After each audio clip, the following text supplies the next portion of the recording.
दोस्तों आज मैं बात करने वाला हूँ Jio BlackRock mutual fund house की तरफ से आने वाले दूसरे एक्टिव मैनेज फंड की, जो कि फ्लेक्सी कैप फंड के बाद इनका सबसे फेमस स्कीम है।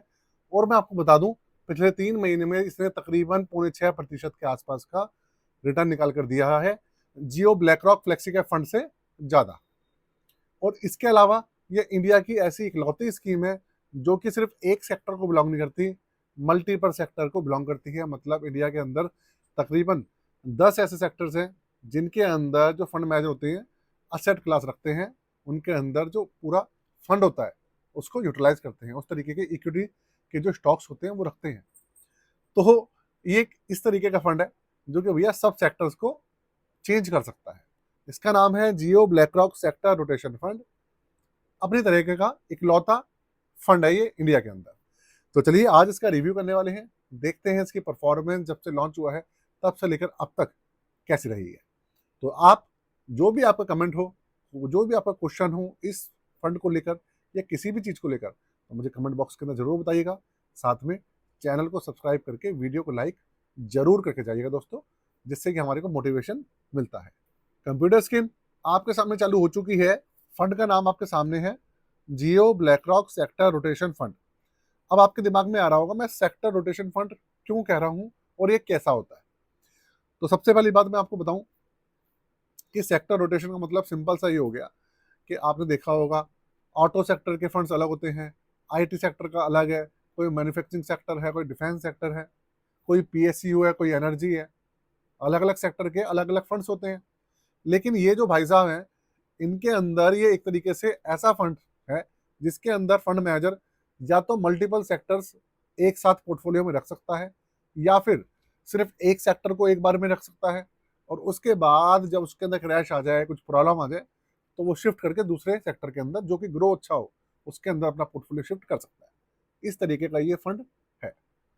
मतलब या तो मल्टीपल सेक्टर भी रख सकता है, या फिर अपने जो सेक्टर्स हैं उनको कंडीशन के हिसाब से मार्केट के अंदर चेंज कर सकता है। मतलब मान लीजिए अभी के समय में ऑटो सेक्टर के अंदर अच्छा मार्केट चल रही है, ग्रोथ मिल रही है, तो फंड मैनेजर ने क्या करा, ऑटो सेक्टर रख लिया।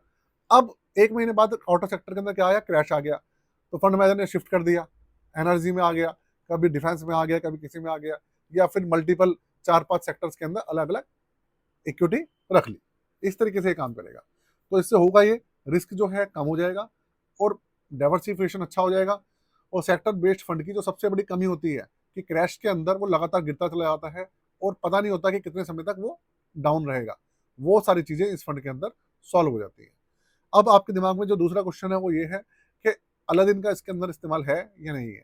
देखिए जब ये फंड लॉन्च हुआ था, आज से 3-4 महीने पहले ये लॉन्च हुआ था, तो उसके बाद जब मैंने इसका पोर्टफोलियो देखा था, तब तो मुझे अलादीन का इस्तेमाल हुआ हुआ नहीं दिखा था। इसका पोर्टफोलियो और जो इनका जियो ब्लैक रॉक फ्लेक्सी का फंड है उसका पोर्टफोलियो लगभग लगभग मुझे सेम देखने को ही मिल रहा था। अब क्या चेंजेस हुए हैं अब मैं देखूंगा तो आपको बताऊंगा। तो सबसे पहली बात, इसके अंदर अगर आप देखें तो अभी ये 10 रुपए पे लॉन्च हुआ था और 9 रुपए 94 पैसे, ऑलमोस्ट 10 रुपए के आसपास ये घूम रहा है। तो देखा जाए तो ग्रोथ तो कोई बहुत ज्यादा हुई नहीं है इसके अंदर, क्योंकि मार्केट के अंदर गिरावट थी। तो भाई पॉजिटिव कहाँ से ही आएगा।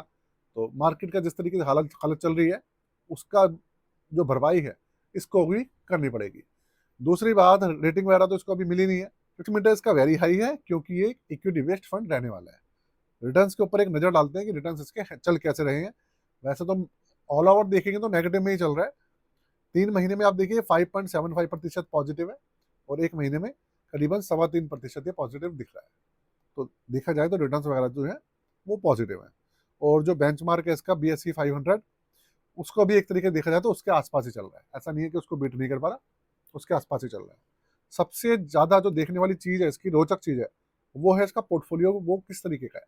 अब आप ये देखिए, देखिए इसके अंदर टोटल 289 मतलब 290 के आसपास स्टॉक्स है।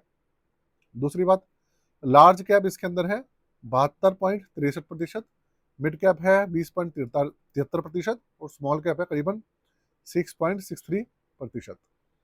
अब आप सेक्टर देखो इसके अंदर, टोटल है इसके अंदर 10 सेक्टर्स। सबसे बड़ा सेक्टर है इसका फाइनेंशियल, करीबन 28%। इंडस्ट्रियल सेक्टर है इसका करीबन 13.16%। और इसके अलावा आईटी सेक्टर है करीबन 11%। एनर्जी है इसके अंदर करीबन 11.5%, मटेरियल है 10.5%, हेल्थ केयर है 8.63%, कंज्यूमर 8%, कंज्यूमर स्टेपल्स 7.87%। अलग अलग सेक्टर्स के अंदर बांट दिए है। तो एक तरीके से सेक्टर रोटेशन फंड तो ये है, तो एक तरीके से ये सेक्टर रोटेशन फंड तो है, लेकिन अभी मार्केट की कंडीशन को देखते हुए इन्होंने मल्टीपल सेक्टर्स के अंदर अलग अलग इक्विटी सेट की हुई है, जिससे कि ओवरऑल फंड जो है चलता रहे। हमने ये डिसाइड करा है। इसके अलावा अगर मैं आपको बताऊं, इसका जो पोर्टफोलियो है ना, वो कुछ करीबन 30 से लेकर 40% तक इनका जो फ्लेक्सी कैप फंड है उससे मिलता जुलता देखने को मिल रहा है। स्पेशली इनका फाइनेंशियल सेक्टर, वो फ्लेक्सी कैप फंड जो है उससे काफी मिलता जुलता है। अब चलते हैं आगे, आगे देखते हैं इसके चार्जेस और सब चीजें हैं, उसके ऊपर एक नजर डालते हैं।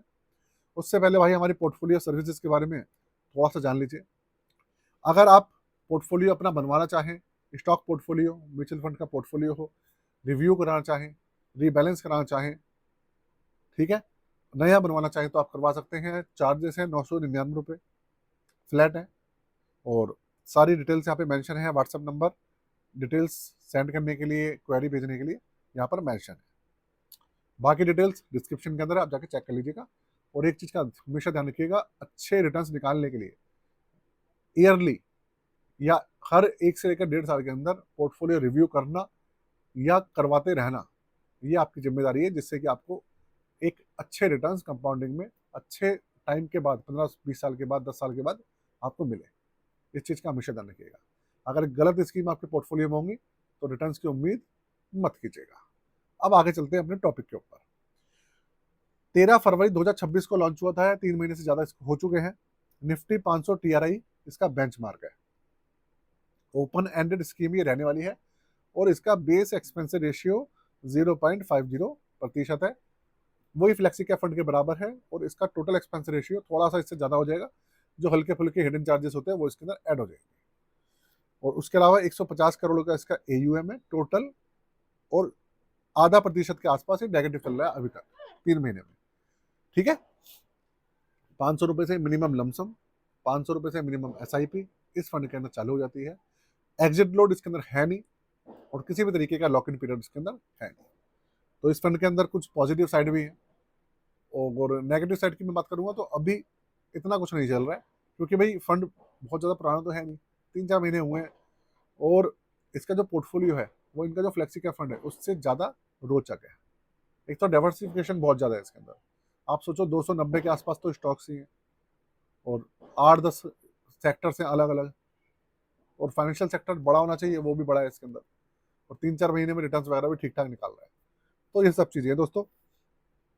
इसके अलावा अगर मैं बात करूं कि भाई अब जियो ब्लैक रॉक की तरफ से अगर इनका फ्लेक्सी कैप फंड है और एक इनका आर्बिट्रेज फंड भी है, तो किस तरीके से काम करेंगे। तो देखिए ऐसा है कि आने वाले समय में जो अगले 6 महीने होने वाले हैं वो बताएगा कि भैया ये जो फंड्स हैं, ये जो AMC है, किस तरीके से काम करेगी। सिंपल सी बात है, और कोई नहीं बता पाएगा। मार्केट का जैसे ही चढ़ाव होगा तब पता लगेगा, तब कंपैरिजन करना बनेगा इस फंड को दूसरे फंड से, ठीक है। तो अभी तो कंपैरिजन करने की जो सोचते हैं हम, वो भी करना बेकार है, क्योंकि जब ग्रोथ आएगी, कुछ रिटर्न्स निकल के आएंगे, तभी तो कुछ कंपैरिजन बनेगा ही बनेगा। आप लोग कहते हैं भैया कंपैरिजन कीजिए, लेकिन 2 साल से तो मार्केट नहीं चल रही है, तो फिर कंपैरिजन किस बात का करेंगे। तो आशा करता हूँ आपको भैया वीडियो अच्छी लगी होगी, तो इसलिए चैनल को सब्सक्राइब कर लीजिएगा और वीडियो को लाइक करके जाइएगा। आज के लिए जय हिंद, वंदे मातरम।